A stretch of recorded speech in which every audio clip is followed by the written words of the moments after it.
Hi everyone. So we've had our Mixergy iHP cylinder installed for just over a month now, and we're really pleased with the way it's been running. The amount of energy it's been using to heat our hot water is way down on what it was before, which was my main reason for wanting to get this particular cylinder, because we generate a decent amount from our solar panels across the year, but we also consume a fair amount because we're an all-electric house now. We've got electric heating and EV and all that stuff. So we're actually consuming more energy than we're generating. So what I wanted to do was reduce that gap. So one easy way of doing that is to reduce the amount of energy we're putting into our hot water, and that is where the iHP comes in. So it uses about a third of the amount of energy that we were using before when we were using a standard immersion heater inside a regular unvented cylinder. So we got rid of that cylinder, replaced it with the iHP, and it's achieved more or less what I wanted it to, which is fantastic. Other people may want to get a cylinder like this to reduce their energy bills, which is a valid thing to want to do, of course. So in this video, what I want to do is to look a little bit more in detail the exact calculations of the running costs and whether or not the reduced running cost is going to be worth the extra cost of the install, because obviously these cylinders are a fair bit more expensive than a standard unvented cylinder, for example. So I just wanted to run those numbers and see what pops out at the other end. So bear in mind that obviously for our purposes that wasn't our main concern, and our particular circumstance means that potentially we're not going to be making our money back on this, and that's fine. That was what I was expecting. In fact, I wasn't expecting to make our money back. But yeah, let's run the numbers and we'll see what happens. So let me hand over to Tim in the office and he can take you through all of those details. Right, so here we are back in the office with the spreadsheet that I've created to run this calculation.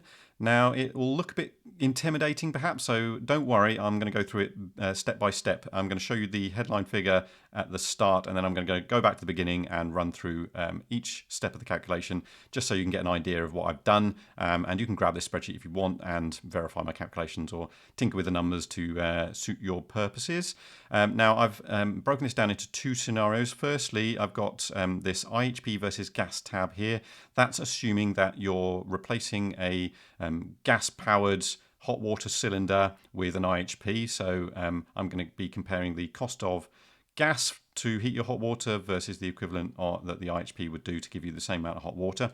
And then I've got a different tab here, the iHP versus immersion. So that's assuming you would otherwise be using an immersion heater in a standard unvented cylinder to do the hot water for you instead. So let's start with the gas one, and the headline figure is down in the bottom here, so this payback time in years. So ultimately it comes down to how long is it going to take for the cheaper running cost of the iHP to make back the extra cost of the cylinder and the install itself. So I'll come to these other numbers in a second, but this shaded green box here shows the number of years it would take to pay back the extra costs over and above a standard unvented cylinder if you were replacing an old cylinder, for example. So I'm assuming you've got an old gas-powered cylinder that you want to replace, and your options are either to buy an iHP or to replace the cylinder that you already had with like for like with a standard unvented cylinder. So what we've got here is the number of years that it would take to pay back, and it ranges from 75 down to about 20, depending on the scenario. So I'm going to go into more of the details of what that means in a bit, but on the face of it, this is looking like it's probably not really worth it if your primary concern was costs and whether or not it would save you money in the long run. So tell you what, let's go back up to the beginning and I'll take you through it step by step, and you can see how I came by this number here, or these numbers here, and you can change the values in the purple cells should you wish to, and get your own result based on your own personal assumptions, because you may disagree with some of the numbers that I've used, and that's fine. I completely understand. I've done my best in terms of trying to figure out what these numbers should be, but you may disagree, and that's fine. You can put your own numbers in. So let's go all the way up to the top.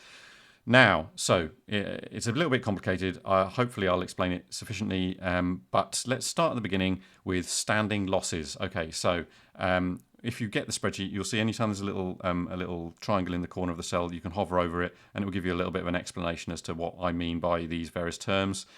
So that will hopefully help you understand the spreadsheet a little bit better.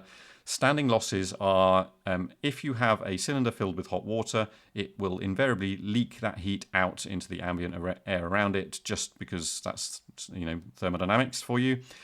Which means that if you're storing water at a temperature of 50 degrees, for example, which is pretty standard temperature to store your hot water at, and the outside temperature around the cylinder is 20 degrees, it will slowly lose heat. Now, you will find on every unvented cylinder a number which is the stated standing loss in kilowatt hours over a 24-hour period. So this is the number that the amount of energy that is lost in kilowatt hours from the cylinder, if it was full of hot water and left literally without using any hot water, if it was left for 24 hours, how much energy would it lose? Which means that you would need to pump that same amount of energy back into it in order to heat the water back up to the particular temperature that you're after. Standing losses are measured, I think. It's very difficult to find the data on this, but from what I can tell, the assumed storage temperature of when this number is calculated is 65 degrees with an ambient temperature of 20 degrees. So it's assuming your water is at 65, the air around the cylinder is 20, and you will lose a particular amount of energy each 24 hours. So what I've done is I've taken the numbers for the iHP, for the different sized cylinders that you can get for the iHP, so 120, 150, 180, 210 and 250 litres. And these are the numbers that Mixergy state in their data sheet. So for our cylinder, we have the 180 litre cylinder, and it says we would lose 1.34 kilowatt hours per day if we just left the cylinder standing there, right? And that's heat energy, bear in mind. So when I say standing losses, that's heat energy, not electrical energy. Now, if you store your water at 50 degrees, your standing losses are going to be a little bit less because the difference between the storage temperature and the ambient temperature is a little bit less than the test conditions, which means for our purposes, if we're storing our water at 50 degrees and the outside ambient temperature is 20, then we're actually only losing 0.89 kilowatt hours instead of the 1.34. And that's just because there's less energy in the tank, so and the temperature difference is less than the test conditions, which means that the heat is lost more slowly. That's the way thermodynamics works. Now, I've also added another factor here, fraction of cylinder used per day. So, Kat and I, we only use about half of our 180 litres each day. So that means that the cylinder, on average, is maybe only 3/4 full. So what I'm assuming with these calculations is that you're using the hot water at a steady rate during the day. I know that's not really realistic, but it's a reasonable simplification for the purposes of this calculation, and it doesn't make a huge difference. So bear with me on that assumption. So let's say that if we use half the cylinder over the course of one day, that means on average the cylinder will be 3/4 full, which means the standing loss is going to be about 3/4 of what it would be if the cylinder was full. So for us, you can see the calculation, I've done it up here. It's based on the fraction of the cylinder, the amount of standing loss we would expect if the cylinder was full, and you can see that for Kat and I, we would assume that we would lose about 0.67 kilowatt hours of heat energy from our cylinder each day on average, right? That's a reasonable assumption. And I've done the same calculation for all of these other options. So the different size cylinders and how much of the cylinder you use. So let's say if you use the entire cylinder of hot water, and that means that on average it's half full across the day, which means on average you're losing half the amount of energy in standing losses. So you can see here you're losing 0.45 instead of about 0.9 kilowatt hours per day. Okay. So that is standing losses, but what the main thing that you will be using energy to go into your hot water cylinder is to actually heat the hot water up from cold or from whatever state it was left in. And that's this section here. So what I've done is I've said, right, if you're using half a cylinder, say, and your cylinder is 180 litres, then that means that you're using 90 litres of water a day, which means you have to heat up 90 litres of water from whatever temperature the water is at the beginning to the storage temperature. So on average, cold water in the UK is about 15 degrees centigrade. So it's about 10 degrees in midwinter and about 20 degrees in midsummer. So on average, water goes into your cylinder at about 15 degrees. So I'm taking an annual average here. You then have to heat it up to 50 degrees. Now I'm assuming that obviously water has a specific heat capacity, so it takes a certain amount of energy to heat it up 1 degree for every litre. So you can find that number online very easily. So that number is 4,200 joules per kilogram per degree. Now water is 1 kilogram per litre, so that you can convert litres to kilograms easily. It's just the same number. Joules is equivalent to 3.6 million. 3.6 million joules is equivalent to 1 kilowatt hour. So you can say, okay, the specific heat capacity of water is 0.001167 kilowatt hours per degree per kilogram per litre. So in order to heat 90 litres of water from 15 degrees C up to 50 degrees C, we need 3.68 kilowatt hours of heat energy to heat that water. Right. So then what we need to do is add the standing losses of 0.67 to 3.68 to give the total amount of energy we need to put into our cylinder each day to replace the hot water and standing loss energy that was lost during that day. And that gives us a result of 4.35 kilowatt hours per day. Okay, so that's the total energy in heat required to heat up our hot water. And obviously I've done the same calculation for all of the other options here. Now, if we were to heat that hot water using a gas boiler, then that gas boiler is not 100% efficient. So if we put in a kilowatt hour of gas into our boiler, it will only impart about 0.85 kilowatt hours of heat. Now, this is the efficiency of the boiler. Now, what you can call that the coefficient of performance if you like. I've used that as the shorthand here to make it equivalent to what people typically use for heat pumps. But you can think of this as the efficiency. So 0.85 is 85% efficient. Some people claim you can get boiler efficiencies up as high as 95. I don't believe that for 1 second in the real world. Personally, I think 80 to 90 is a more realistic range. So I've picked 85%. You can put whatever number in here that you like if you prefer a different value. And that means that for our purposes, 4.35 kilowatt hours per day of heat energy, it would require 5.11 kilowatt hours of gas to do that heating of the hot water. Right, so if we were to use the iHP instead, obviously that uses a heat pump, which is more efficient than a gas boiler. So what I've done here is I've got the iHP coefficient of performance, and I've actually got different values here depending on the fraction of the cylinder that you use each day. Now the reason I've done that is because heat pumps are actually more efficient when the water that you're heating is cold. So if the whole cylinder is cold when you start heating it, by the time that cylinder is hot, is up to temperature, you will find that you have a higher coefficient of performance than if only half of the cylinder was hot and half of it was cold. So if you're only heating half of the cylinder from cold, you would find that actually your coefficient of performance is a little bit lower than what you would get if you were to heat the whole cylinder.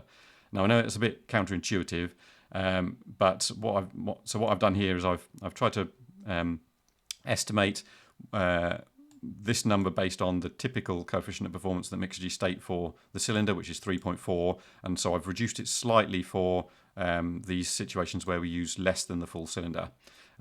So yeah, it's not super intuitive, but yeah, bear with me. I think that's a reasonable assumption to make, which means that if we assume a coefficient of performance for our purposes, so we use about half a cylinder of hot water a day and we need to heat it up, we're running at a coefficient of performance of about 3.2. I think actually it's probably a bit higher than that from what I've been seeing, but let's go with 3.2 for now.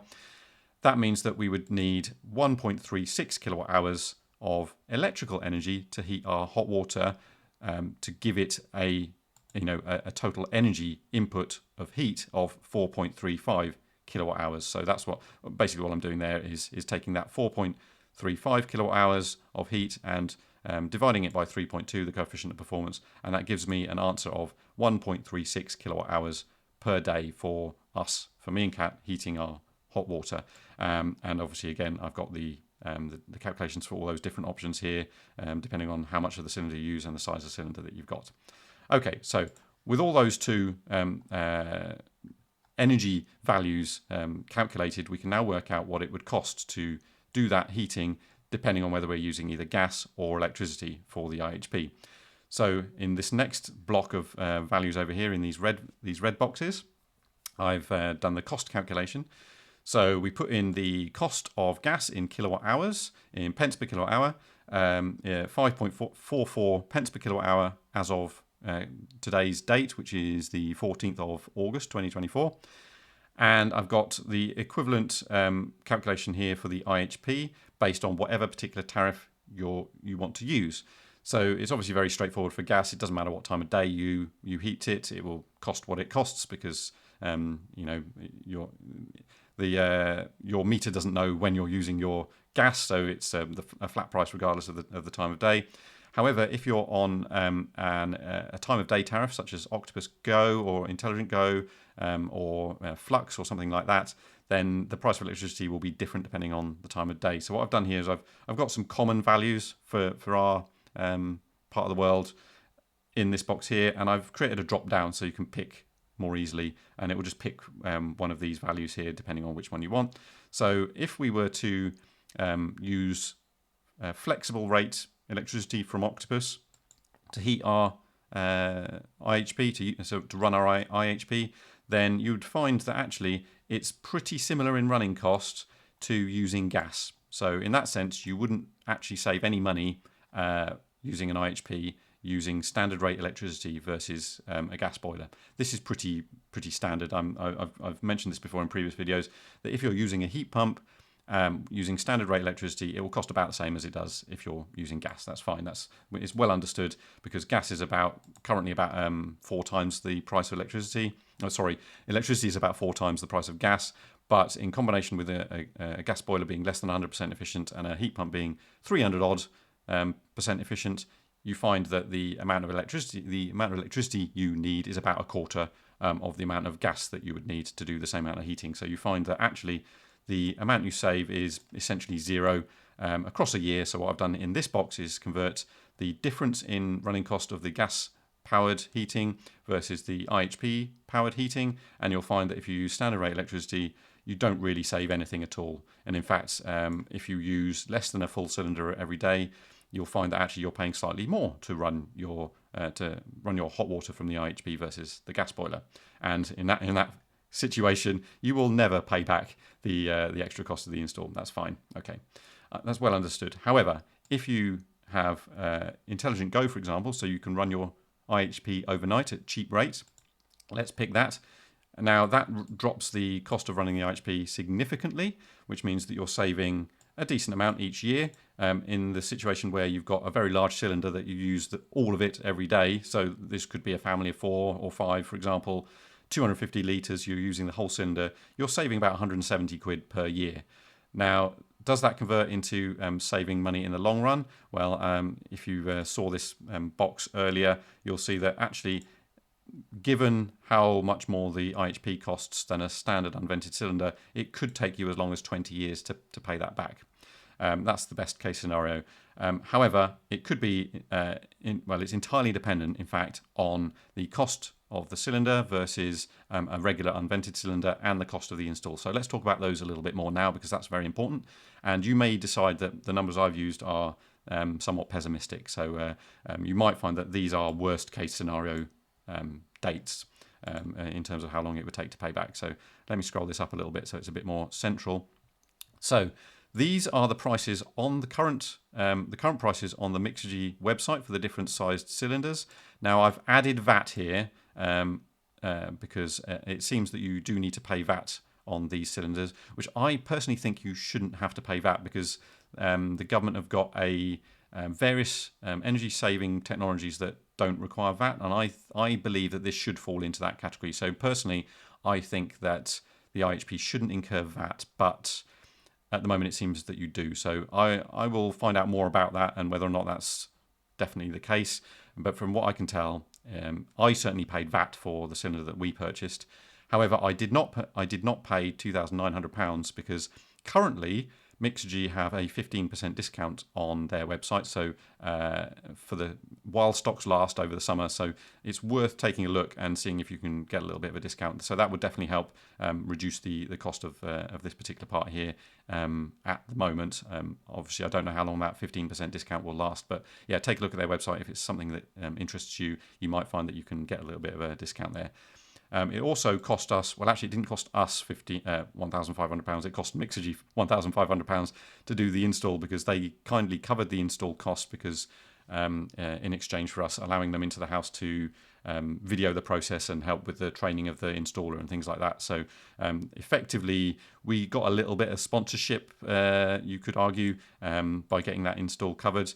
It's £1,500, covers the cost of 2 people for 2 days, and also the extra materials for the venting. So obviously we needed a couple of vents added with those pipes that you saw in the install video from part 1. That cost a little bit extra as well. So £1,500 is probably not an unreasonable amount to expect. You could probably get it for less than this, depending on the complexity of the install. That also covered them taking away the old cylinder. So depending on your circumstance, you may find you can get this for a little bit less. If the venting was a lot more complicated in your scenario, you might find that's a little bit more. So again, that's something you should probably find out for yourself, exactly how much it's likely to cost you for the install, and adjust this value accordingly. So what I've done here is I've just set all of these values to be equal to this. So let's say that was £1,000 instead. It will change the value in all of these cells above. So you can see what that does depending on what value you enter there. For a regular unvented cylinder, this is the alternative to purchasing an iHP, assuming like for like, same size cylinder. I've tried to find online sort of reasonable estimates for the price of these. It varies quite a bit, actually. So you can decide for yourself what's an appropriate value. Anywhere from sort of £400 to £600. You might find it's a bit more or a bit less. So yeah, use your best judgment on those values. And I've gone for a conservative estimate of £500 if you're replacing like for like. So if you had an old cylinder and you're literally just swapping it out for a new one, it could cost as little as £500. If it was more complicated, you might expect this to be a bit more, maybe £1,000 if it was a lot more complicated. So let's say, for example, for argument, that the cost of the install was the same in both cases. That actually brings down the payback a fair bit to 15 years for the best case. For Cat and I, it's 36 years, so still not really worth it. If that was our primary concern, as I said before, that was not our primary concern. Our primary concern was reducing our energy consumption, which is definitely what we've achieved. So I'm personally happy with what we've done and the decision we made. But if cost is your concern, then yeah, you may want to think about alternative options if the iHP isn't something that you think is worth the price. You could get a standard Mixergy cylinder for about double a regular unvented cylinder, sort of £1,000, £1,200, something like that, I think, on their website I looked at recently. So you might find actually if you replaced a standard unvented cylinder with a Mixergy cylinder, you might find that actually your energy consumption does reduce a little bit. It won't be quite as much as if you got an iHP, for example, but it would still reduce your running costs. So you might find that actually that works out better for you. So that's worth considering as well. You could just replace the values in this spreadsheet with the standard Mixergy cylinder cost here, for example, and change the coefficient of performance here to 100% if it was heated from the immersion heater inside the iHP. You could also run your standard Mixergy cylinder. You can also run your standard Mixergy cylinder using gas, in which case you would put the coefficient of performance in of gas, but obviously you would probably use less gas because you're using less of your cylinder. So it's a bit more complicated with a standard Mixergy cylinder, so I'm not going to go into those details. I'll leave that as an exercise for you to work out. This video is all about the iHP, not the standard Mixergy cylinder. Okay, so that's my conclusion for if you were replacing a standard gas-powered unvented cylinder with the iHP. You definitely do reduce your running costs, there's no question about that. Whether it is worthwhile in terms of payback, that's a decision for you to make. But let's see the different scenario. If you have a unvented cylinder that you're currently using an immersion heater in to heat your hot water, like we were doing before. So we've got our air-to-air heat pump system for our heating, but we were using a standard immersion heater in a regular unvented cylinder for our hot water. So let's take a quick look at that scenario with this tab here. So it looks exactly the same. In fact, all of this stuff is basically the same. It's just a copy of the previous tab. All I've done here is change the bit where it says gas. So let's move over to the gas one here. So this section here where I've got the gas calculations, I've just changed that for the immersion heater instead. So the coefficient of performance of an immersion heater is 100%. So that's easy enough. We can just change that value here. And I'm assuming that you're using electricity at the same rate as your iHP. So I've replaced the gas price here with the same electricity price as you would use in your iHP here. So again, all I've done is I've said, you can see here, I'm just copying the value across from this cell here. So once again, we can use this drop down to pick values. So here's one of the ironies of if you were using an immersion heater. If you happen to be using standard rate electricity with your immersion heater, then it costs an absolute bomb to run, which means you're saving an absolute ton by using an iHP instead. So 600 quid in the best case scenario, as opposed to, let's go back here, have a quick look, 170 quid if you were using gas, and you switched to an iHP, you'd be saving £170. Whereas going from standard rate electricity using an immersion heater to an iHP, you're now saving £600. So that's the difference. That don't use standard rate electricity to heat your hot water. That's my top tip for you. But if we were using Intelligent Octopus Go, for example, at 7p, then actually the cost of running your immersion heater is pretty similar, in fact, to what it would cost you for gas. In fact, surprisingly similar. So if you were using gas to run your hot water, £252 versus £275 with off-peak electricity with Intelligent Octopus Go. So that actually means that the cost now of running your iHP is also reduced, obviously, because the using super off-peak rate with Intelligent Octopus Go means your running cost is very low, because you're only using about a third the amount of energy you would be compared to your standard immersion heater, which means you are now saving about £195 a year in the best case scenario. So Kat and I would be saving about £76 a year. So yeah, again, probably not really worth it in terms of cost from us replacing our existing cylinder with an iHP. But once again, that wasn't our primary concern. So yeah, now we're looking at about similar payback, in fact, with the gas boiler. But if I now change this back to the standard flexible rate, you can see, because you're saving so much more, or it was costing so much more to run your hot water before, now the payback is significantly better. So let me just switch that back to the Intelligent Go value. You can see it's going, in the best case scenario, 17.5 years, 5.6 years if you were using standard rate electricity. So you could argue that, yeah, your payback is now way better, but it was costing you significantly more anyway. So I would still say go for off-peak electricity when you're running your either your immersion heater or your iHP. That would be my top tip, regardless of whether you think it's the payback is important. So there you go. Right, how should we summarise this? So I know that was pretty long-winded and complicated, so apologies for that. But how would I summarise those results? Well, for me, I'm glad we purchased the iHP. I have no regrets. I know it will cost us probably a bit more in the long run, but I'm very pleased with the reduction in energy consumption. If that's the sort of thing that you're after, definitely worth considering. If your primary consideration is cost, maybe consider a standard Mixergy cylinder. That's probably a good thing to look into. Otherwise, using off-peak electricity with a regular unvented cylinder and an immersion heater is not a bad option. Actually, that's what we were doing, and we were pretty pleased with doing it that way. So yeah, if you're got a big family and you're using the full cylinder every day, then an iHP probably might well be worth it. Even so, like replacing a gas-powered heating of your hot water with an iHP might be worthwhile in that scenario. Definitely something to look into. Grab the spreadsheet, put your own numbers in to be doubly sure if that's something that you want to do.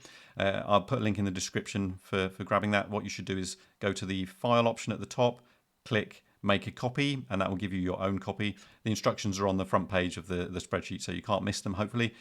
But yeah, that's it. I hope that was useful to you, and I will have plenty more iHP videos in the future. Kat and I will do a sit-down chat and talk about our experiences of living with the iHP. I'll do a sort of noise test and all those other things, just to show you what it's like. But yeah, for now, that's all I've got for you, and I'll see you in the next one. Thanks for watching.